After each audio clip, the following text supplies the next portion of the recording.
Salut les amis. Alors, je réponds à la question. Lors de notre entretien d'embauche, quand on vous demande de parler de vous, que dire puisque dans le CV, on a déjà tout dit? Très bonne question. Mais je dois vous dire que vous n'êtes pas la seule. Le plus souvent, il est difficile aux candidats de répondre à cette question-là. Chose qui ne devrait pas arriver. Ce que le recruteur recherche avec cette question, c'est une façon de confirmer ce que vous avez porté sur votre CV et aussi de voir si vous êtes en mesure de vous vendre et de le convaincre. D'où la raison de cette question.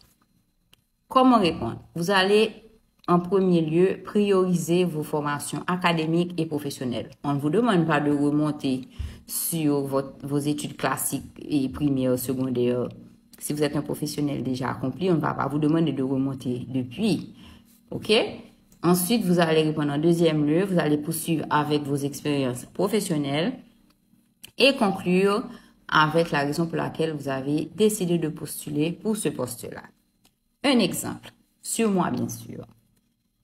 J'ai une licence en psychologie organisationnelle et le fait d'avoir évolué pendant 10 années consécutives dans le domaine de la gestion des ressources humaines et la gestion des talents, j'ai décidé de poursuivre pour une maîtrise en gestion des ressources humaines. Mes 18 années d'expérience dans ce domaine m'ont permis d'acquérir une expérience très enrichissante dans différents domaines tels que la rémunération, le recrutement, la formation et les avantages sociaux.